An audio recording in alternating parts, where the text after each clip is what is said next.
Hello, welcome to Tabletop CP. Today we begin a new pint-sized campaign for Chain of Command. This one is called 29. Let's go.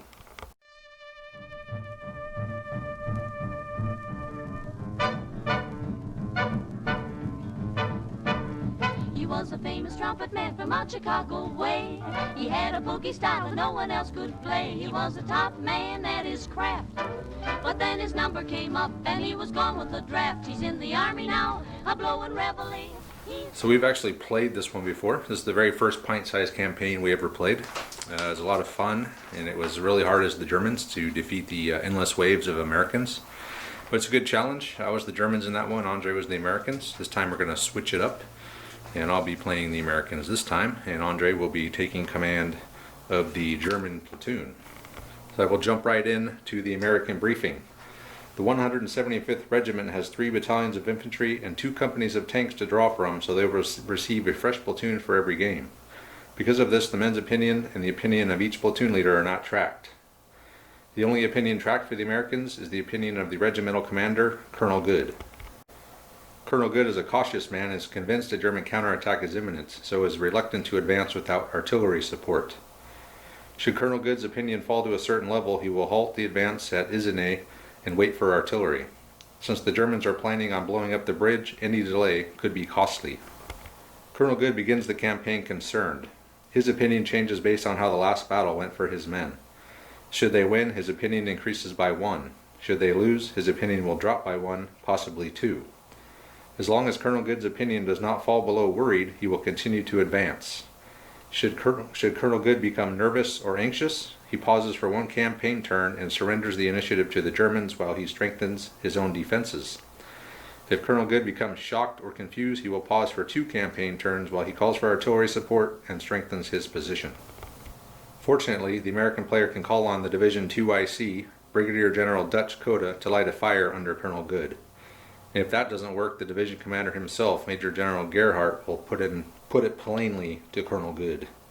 The first time Colonel Good tries to pause, General Coda will arrive to order him to continue the advance and seize the initiative back from the Germans. The second time Colonel Good tries to pause, General Gerhardt himself will arrive to do the same thing. This visit will also elevate Colonel Good's opinion by 1 level. There's one special rule for the Americans on the campaign. As soon as Le Calme falls, the American force will be accidentally bombed and strafed by friendly aircraft. This will upset Colonel Good and he will have to roll for his outlook as if a campaign game had been lost.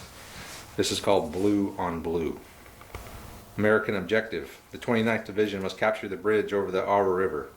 If the Americans win all of their games in a row, they stop the Germans from crossing the river and prevent the bridge from blowing up, resulting in a complete victory.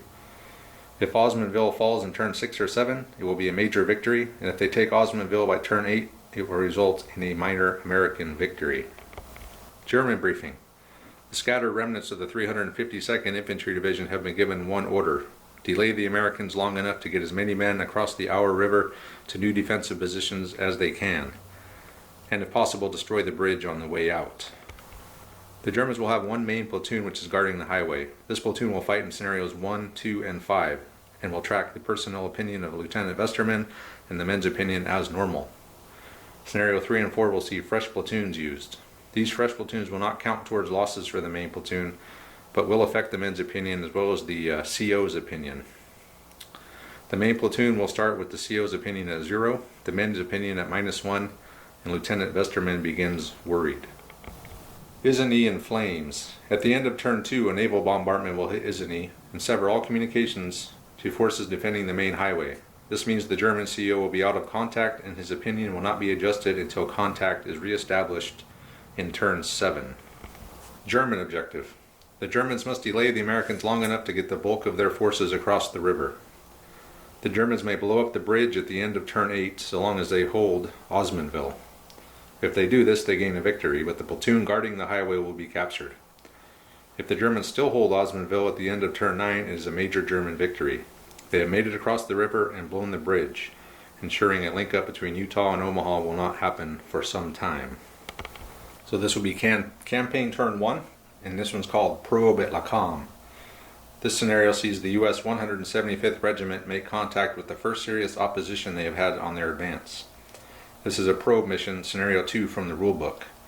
The Germans will withdraw if the U.S. player can get any team off the German board edge. The German player must deploy 4 patrol markers, and the U.S. player can deploy 3 or 4 patrol markers.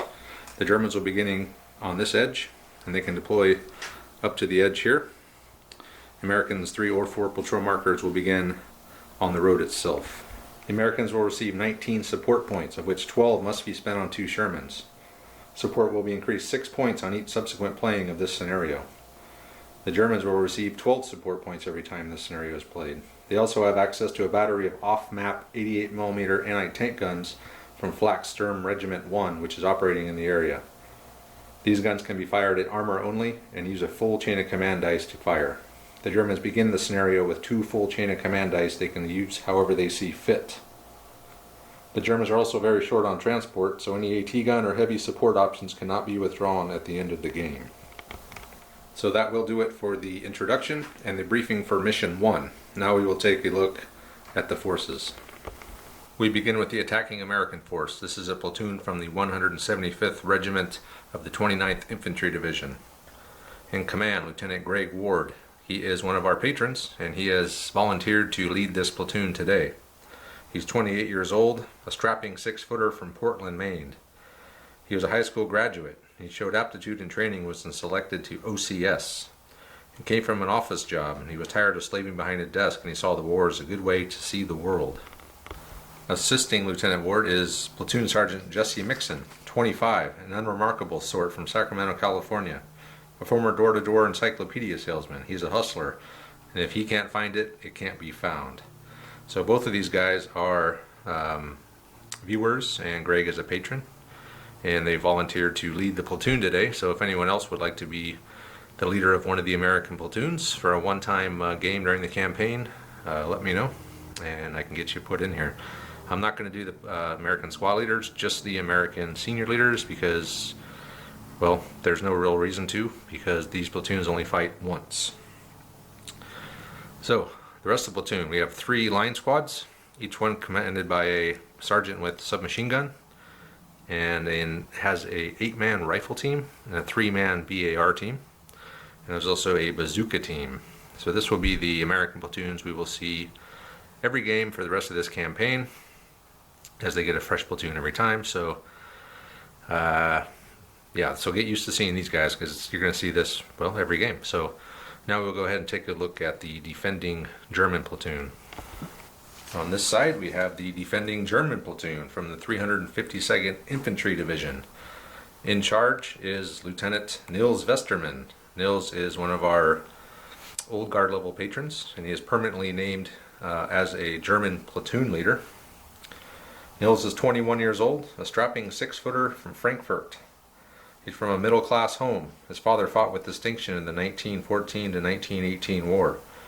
His record earned Nils a commission. Nils' goals: he has become disillusioned with the war and simply wants to get himself and as many of his home safe as he can. And his long-term goal is to live a life in peace. The rest of the platoon is consisting of 3 squads. Each squad is commanded by a sergeant and consists of 5-man rifle team and a 4-man LMG team, 2 crewmen and 2 riflemen. And we also have a Panzerschreck team. So the 3 squad leaders. The green squad leader is Sergeant Conrad Becker. He is 21 years old, and he's remarkably overweight for consisting on army rations. He's from Dusseldorf. Before the war, he was a cabaret musician, and he is a degenerate drunk. Next we have Sergeant Wilhelm Schneider, 23, a strapping 6-footer from Saarburg. He was a rural farm boy. He left the Hitler Youth to join the army. And then finally, on the yellow base, we have Sergeant Adolf Fischer. He's 21, tall and thin, from Berlin. He's from the inner city, and his father worked at an armament factory. There we go. He also left the Hitler Youth to go straight into the army. So there we have it. Those are our leaders. Those are our platoons. And once Andre gets here, we'll do all the pregame rolling, and we will begin the 29 Let's Go campaign. Before we start rolling for the pre-game activities, I would just like to say a quick thank you to Robin, a member of the Tabletop CP Facebook group. He's created these leader cheat sheets. They're called Senior Leader and Junior Leader Character Information Sheets. And they're just a nicely laid out way to keep track of all the stuff that a leader may need to keep track of. So the CO's opinion, men's opinion down here on the leaders form, senior leaders form, all their physical characteristics, personal history, everything. So just a nice way to keep track of everything in a nicely laid out format. So thanks again for that, Robin. These are going to come in very handy for this campaign and for all future campaigns. And if you would like to use these, check the files section of the Tabletop CP Facebook group. And now we will begin rolling for pre-game stuff. Andre is now here. We've rolled for force morale. I rolled a 1 sadly, and I'm at an 8. Andre's at a 9. One thing I didn't do is I didn't go over the terrain. So in this campaign, the hedges are, it says not true hedges, but it does say you can only be seen or see if you're up against it. But they're not impassable hedges, so they do block line of sight pretty well. There's no 4-inch or 2-inch distance. You pretty much have to be up against it to see, but you can go over them. Otherwise, all the houses are going to be stone buildings, and they're going to be hard cover. This back here is woods, so a 4-inch visibility. There's an orchard in here, which really doesn't matter too much since it's behind the hedge anyway, unless we both happen to get in there together somehow. There's a 6-inch visibility and an 18-inch visibility if we're both in it. And other than that, these are just trees lining the walkway. They don't provide cover, block line of sight, or anything like that. And this little hedge here is just a short obstacle. So 2d6 remove the lowest to go over it. And I think that's about it for terrain. So now we will go ahead and do the patrol phase. I've got my 4. I'm going to bring 4 because I need more coverage. And once I get past here, there's nowhere really for me to put 1 any further up really anyway, unless I can get behind these hedges somehow. But Andre's going to be starting with 4 here, so it's going to be... I might be walking up the road a little bit. I'm not going to be able to get too far up, so I'm going to go with 4 patrol markers for the coverage factor. And yeah, we'll do the patrol phase now.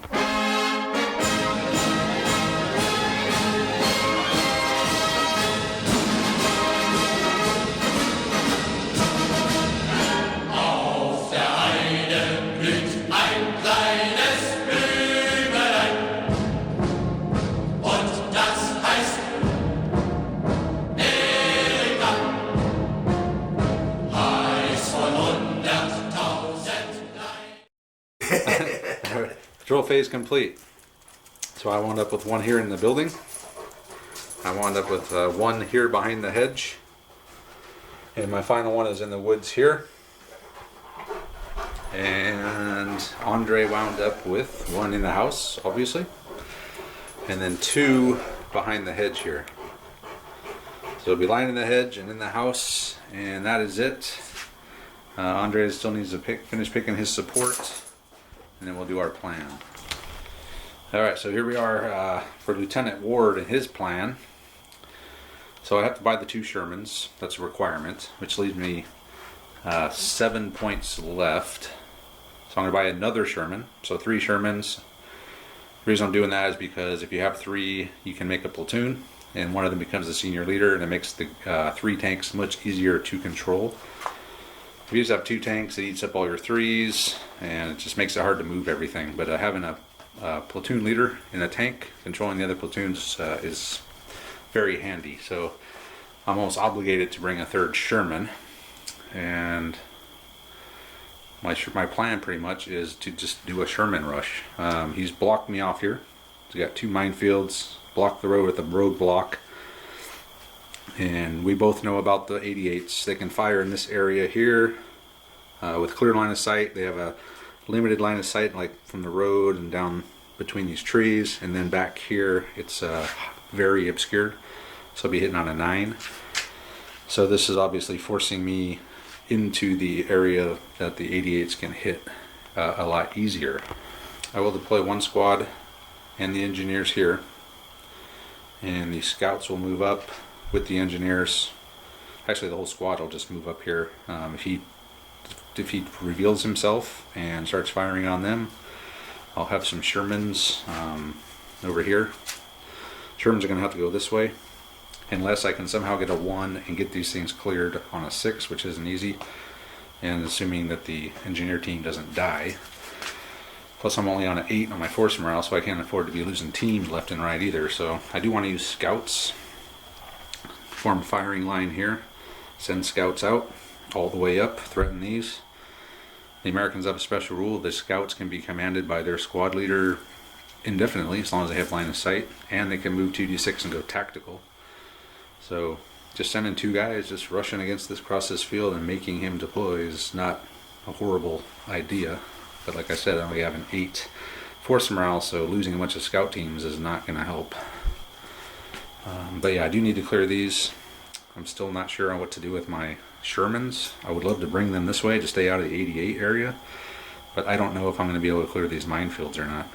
With 1 team of engineers, as soon as he sees them start working, he's probably going to open up on them. So I'll probably just start engineers deploy back here with a squad, make a firing line, send some scouts out. I wouldn't mind to get some Shermans lined up and maybe send 1 Sherman around this way in anticipation of these getting cleared, at least one of them. So that's my plan. Try to clear the minefields, send scouts across the field, make a firing line with a Sherman in it, maybe 2 Shermans, everything on Overwatch, wait for him to deploy and just unload. And if I can't clear the minefield, I'm going to have to rush across the open field and just hope he misses with something. So yeah, this is going to be tough. This is a hard one for the Americans to get. Any time you have to do a probe mission along the length of the board like this, it's difficult. Alright, that's it. So time to do Andre's plan. Yeah, the German plan. Predictably, this is going to be quick, short, fairly sweet.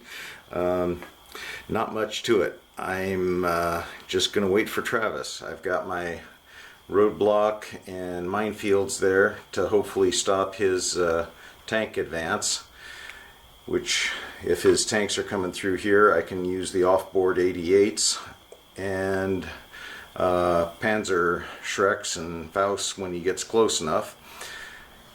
I do also, I guess my only real secret weapon is the 88 millimeter off-board barrage. So if he tries to pull up and move his, use a chain of command die to move his jump off points up farther, I'm thinking I might be able to pin him down and stall that out that way. If not, just putting that 18-inch square down is going to wreak havoc on his ability to move forward, and you know, I really think I'm going to have to screw up, or he's going to have to get pretty lucky, because this seems to be pretty well stacked in the German favor. Anyway, let's see what happens. Plan's now complete, so what we're going to do, Andre is going to go first since he has a higher force morale. He gets the first phase. Alright, attack! What a beautiful roll. It is very nice. Man, you could deploy everything. That is about as good a first roll as you could ever want. Yes, it is. So, your turn. So Andre is skipping the perfect roll. End of turn. Double phase, a 4 and a 3. Oh man, you're ending the Pre-game barrage. Pre-game barrage. Which is interesting. No pre-game barrage allowed for either side in this campaign, which is kind of unique. So a 4 and a 3. I brought in 1 squad off that jump off point. I brought my platoon leader tank in on the 4 here. And now I will take the second phase. And I can bring all my the rest floors. of your senior leaders. I'm going to bring in my engineer bazooka mine clearing team. And I will bring in a senior leader, as American senior leader. Probably, I'll have to decide which one. Mine clearing team came in here with Sergeant Mixon. And then with one of my other 4s, I just moved the platoon leader tank up. And that's all. So German phase. Look at that. Hey, chain of command point. Your turn. You're up to 2.1. Nice.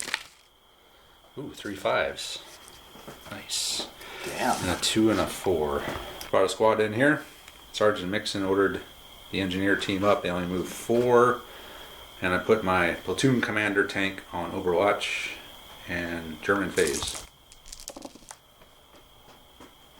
Perfect roll. Woohoo! And it looks like that will be your turn. Back to the Americans. Double phase. A 1 and a 2, so that's a 3, so I can bring a tank in. And yeah, Chain 1 of command and a chain dice. of command dice. So I'm already up to 4. You are. Next phase. Seriously? You just want to get rid of your Overwatch. I'm just, yeah. Well, you said you wanted me to burn all my double phases early, so there you go. Perfect. A 2 and a 4. Sergeant Mixon, he ordered everyone up, so we're just doing a general advance on this side. Here we get fresh platoon every turn. These GIs are expendable. Hey, there's the 3s. 2 4s, 2 3s, and a 2, which is pretty good. With the 4, first thing I did is I ordered this tank up, put him, the rest of his men on Overwatch, the bow gun and the main gun. With the 3, this squad sent scouts, so we had 2 scouts hop the hedge. Another 3, I brought my last tank in. Another 4, these guys all moved up. And 2, I brought in my last squad here.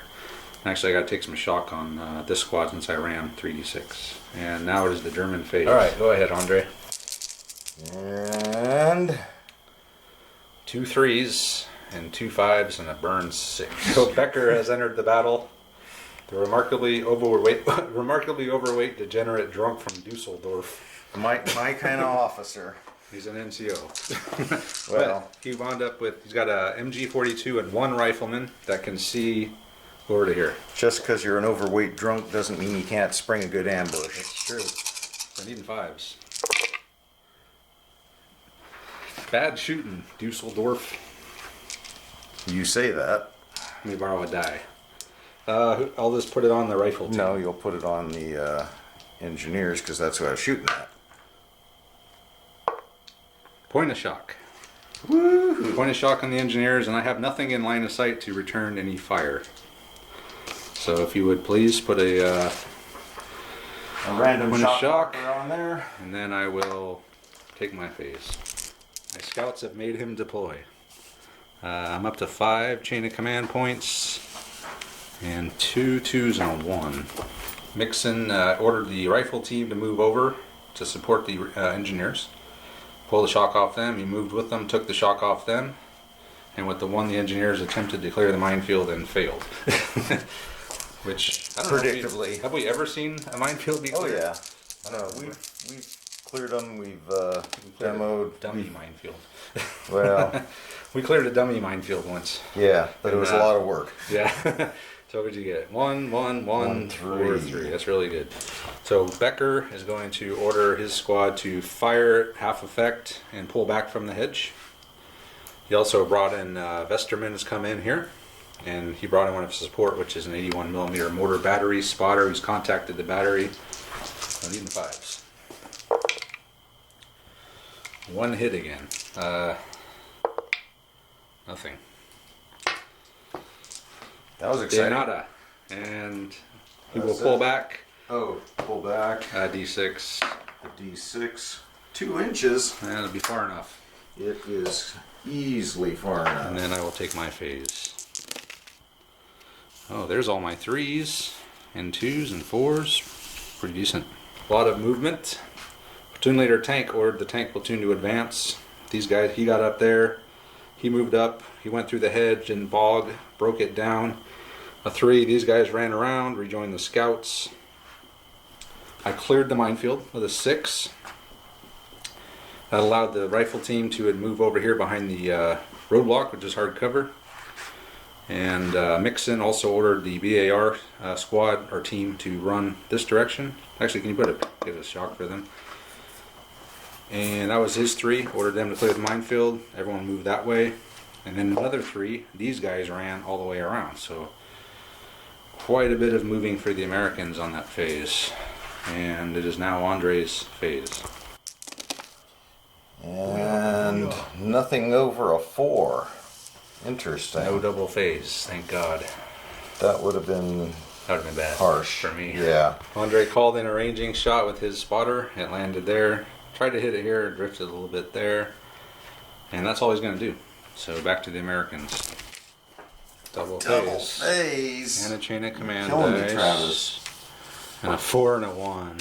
But the 4 I can move my tank platoon. You can do a bunch of shit with a 4. Tank platoon leaders ordered everyone to advance through the gap in the minefield on to the next phase. And your... Oh, my engineer team, yeah, they moved over to there to get Travis plastered is by gonna the roll barrage. 0 4s. I didn't roll a 4, you're right. But you made one anyway. And another chain of command dice. And a 3. Tank platoon advanced again.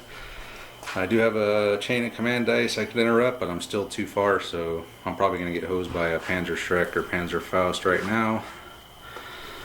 But who knows? I could get lucky and he could miss. I also moved this squad up tactically and took a shock off. Now these guys are kind of exposed. Now that I've cleared the wire and or the minefield, and all the tanks are coming this way. I was kind of expecting a tank support over here, but I think we need to go full bore this direction. So that is it for my phase. Back to the Germans. Coming down to it. I got some targets. And I got lots of 4s. Got a lot of 4s, 3 and a 1, and a burn 6. Andre's brought in Panzer Schreck team, hardcover. Squad with Panzer Faust, hardcover. He's going to fire, but I'm going to interrupt, and I'm going to just go as fast as I can, straight forward, do a tank shock. He's got no shock, so it's not going to do nothing but... And Travis has been advised, he has refused the advice of counsel on this. What's that? What is it? That you should do something different. Well, yeah, but the only thing different I can do is shoot. Yep. And you're in hard cover. I so I understand might that. put a shock on you. But I'm still saying... I'm still within your first band here, so it's not going to make any difference. So if I'm here or here, so I'm could still you going do to get hit on a some? 5. Could you do casualties to me with the tank shock? No, not if you don't have any shock. I think you have to roll and roll under the amount of shock you have or something, and if you roll, but if you don't have any, you just get out of the way. Well, I'm just not seeing the advantage to the tank shock versus the shooting. Because if I survive, I could drive off the board in the next turn. Well, there's some miracle I make. Okay. I believe in miracles. That's not bad. It's really damn good. But I'm not going to make it off. I'm 18 from the edge. No, I'm 20. So I'm going to move 16, and then he'll be able to fire into my rear. All right, so I made it to there. We're so close yet so far away. All right, Andre, take your shot with your Panzer Faust. Well, come on, Snake Eyes. I'm beyond. Come on, Snake Eyes. Beyond 6 inches, but it's 9. 9? No, it's a hit. It is a big hit. So it's like 11 against 6, but you're hitting on 3s.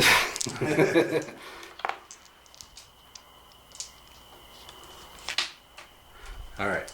So go ahead. I'll be dead. I don't even know if I can get 1, 2, 3, 4, 5, 6, 7, 8. 8 hits. So I got to get all 6 of these to only have a 2 over. 1, Damn. 2, 3, 4. So he's dead. He was destroyed. But that Panzer Faust is now dead or shot. So let me roll the thing.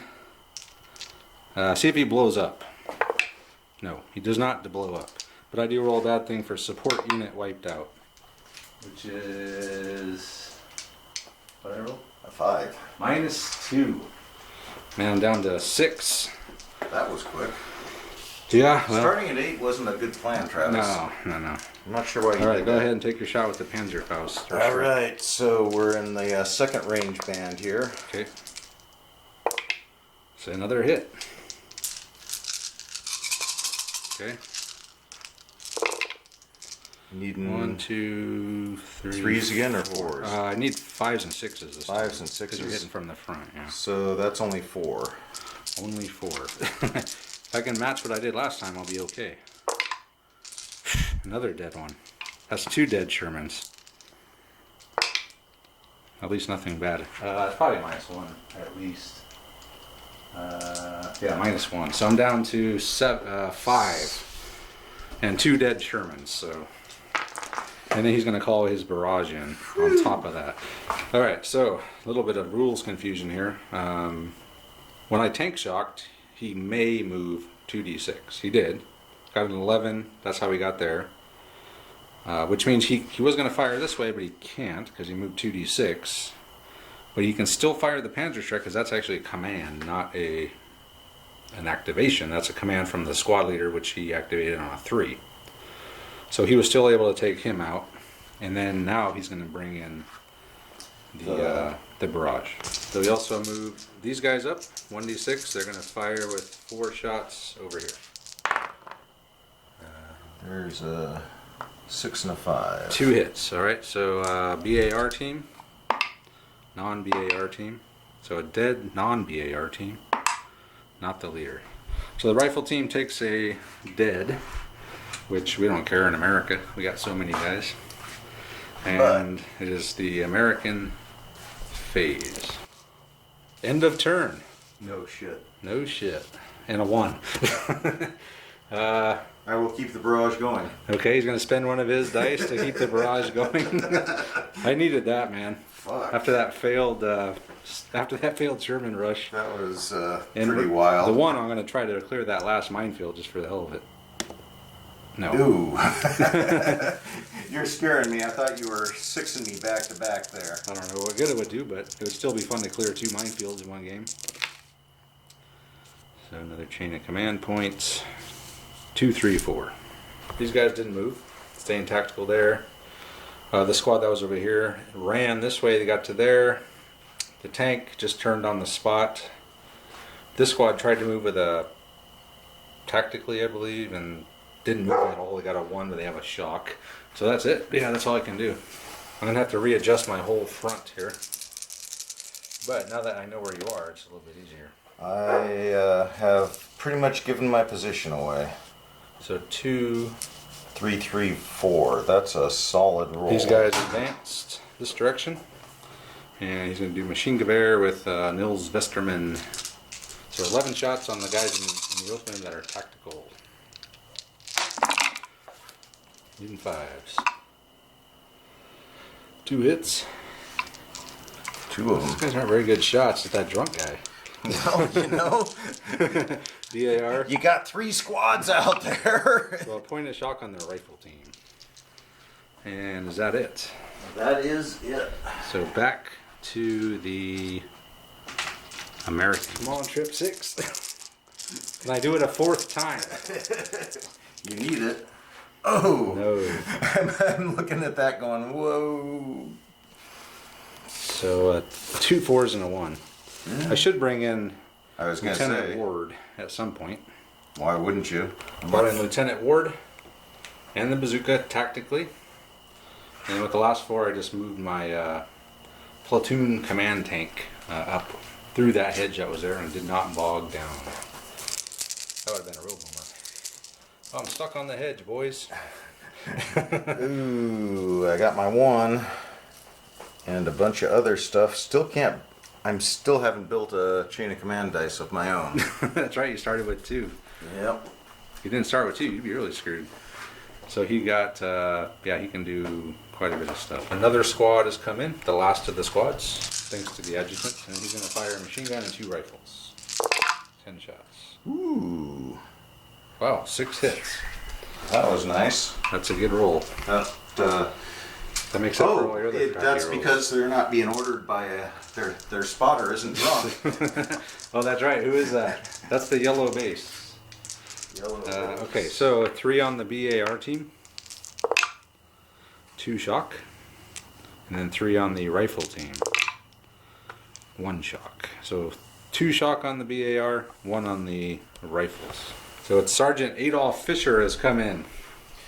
He's the tall, thin Berliner from the inner city. His father. He has a little bit of attitude about the fat drunk over there that can't hit his butt with either hand. But anyway, They have a little bit of resentment. double phase. A double phase. And a And a couple 1. more 5s. And a 1. And What can I do with a 1? oh, did you ever roll on these guys? Oh no, you're supposed to roll those. I'm sorry. Yeah, I'm sorry. The barrage actually moved, so we have guys into the barrage. So start with the engineering So it's team. 4 4 dice. engineering team. So 3 hits. Okay. In the open.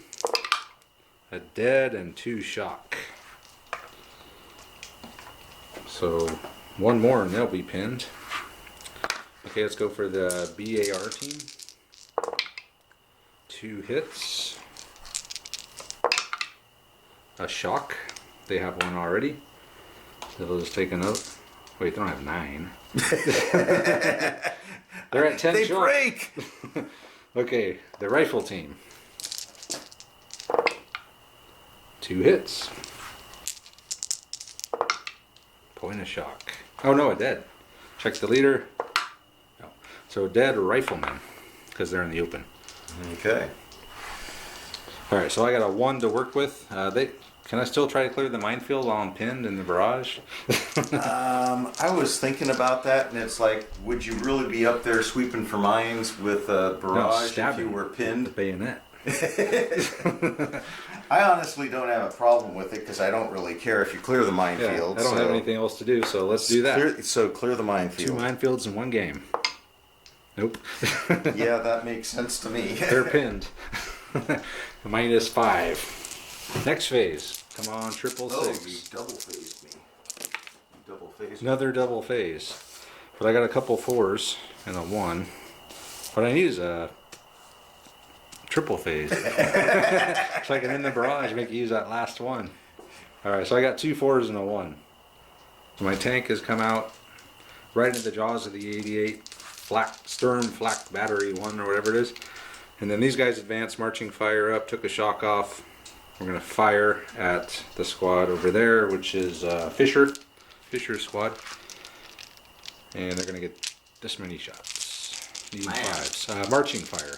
Wow. 1, 2, 3 hits. Whew. But as we were just talking about, the force morale is so different now that I have to kill like 10 guys for it to even make a difference at this point. Point of shock.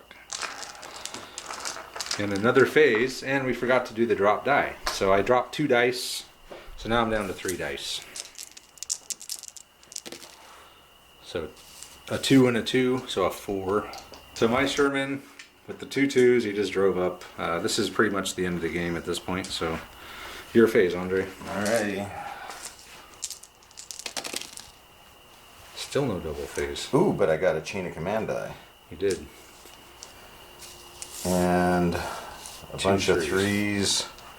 3s. Okay. Well, 2, not a bunch. For me, that's a bunch. So And the 88's going to fire first with a chain of command dice. So is I'm in that- the open now. so is that 2 dice? Yep, 2d6. It's That's a hit. Yeah, definitely. So I think an 88 is like, man, probably quite a bit of HE, I would imagine. Let me check. 88 AP 12 side shot. So hitting on 4s. 1, 2, 3, 4 is all. Ooh, man. Come on, Sherman. You can bounce it. You can. No, 2. So a 2 net hit. So you didn't destroy it. So roll a d6. 6. Oh, not very good. Main gun knocked out. Perfect. Awesome. Hey, we're still alive though. No, that was the whole point, was to take out the main gun. And then you got 2 3s. And then firing, Panzer Shreks. Everybody- Panzer Faust. actually, I guess I should go ahead and, You're a little far, but you but it's not like I expect to have another shot at well, it. plus you still have this guy, the Panzer Shrek here too. So Well, but he's not going to get to fire either. Or I guess it depends on whether I take you at your word that you're actually pulling it out or not. We'll see how the Panzerfaust go.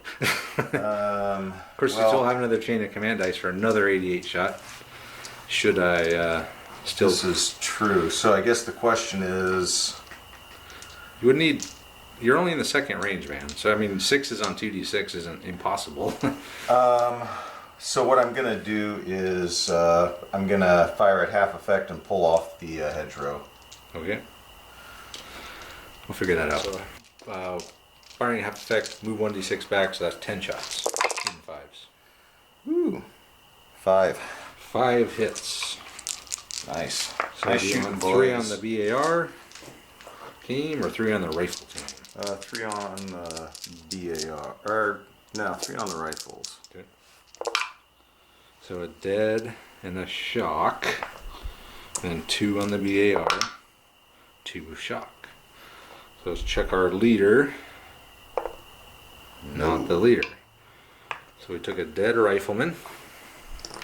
Another shock. Let's see what our shock is, because we're kind of starting to pile up here. We're at 7 shocks, so we're not going anywhere.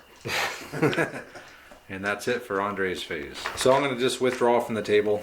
There's no possible way I'm going to get off the table with 2 dead Shermans, 1 with a knocked out gun, and another 88 ready to fire, and about 150 meters of open ground to cover. Yeah, it's just not going to happen. So we'll call it here, and we'll come back and wrap it up. All right, so Lieutenant Vesterman and his men have held La Cambe. The Americans have been driven off. 2 Shermans were destroyed. Another one severely damaged. Losses wise, I actually only lost 3 dudes. You haven't lost a single man. I took a shock. Took a shock in the whole game, yeah. So my plan did not work. I was happy to clear the minefield. That was nice. I didn't think you'd get to do that. Yeah, I didn't either. So pretty much this whole game was a probe to clear that one minefield. And we lost 2 Shermans, 2.5 Shermans in the process. But we don't care. We are going to bring a fresh platoon next time. So what I need to do is roll for Colonel Good and his outlook since we lost. So we'll roll for Colonel Good. So on a 1 or 2, reduced by 2 levels. On a 3 to 6, reduced by 1 level. Oh. None of my rolls are going for my way tonight. So I'm down to worried. I'm worried. You should be. Colonel Good is worried. Of course, he started out confused or whatever the hell it was. Concerned. And then we'll roll for actually all of Lieutenant Vesterman's platoon right now real quick. We've rolled for all of Lieutenant Vesterman's things. So Vesterman himself, his outlook did not change. He's still worried. His men's opinion actually went up 2 though. They're very happy. They lost not a single man and barely took a shock. So they went up +2. They started at -1, so now they're at +1. And the CO's opinion, Captain Schwartz, Hauptmann Schwartz, has gone up 2 as well. So he's at +2. Andre's been rolling 6 like crazy on these after. Hey, you got to use them sometime. And the first time we've done this, Andre's actually recommended Sergeant Schneider from bravery Saarburg. in the face of an armored assault. Yeah. He At rolled, his entrenched position, he was able, under fire, to dodge the enemy armor and regroup his men into position to counterattack successfully, And keeping destroy. the Sherman from outflanking the position. yeah. And in fewer words, he saved the game for the Germans by destroying the Sherman. Hey, it's an award. You gotta sound He like... rolled a 6. So actually, yeah, definitely. You need to puff it up for sure.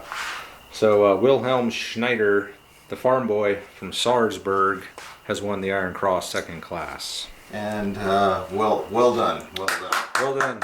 Well done, Schneider. And then, of course, Colonel Good on my end dropped 2.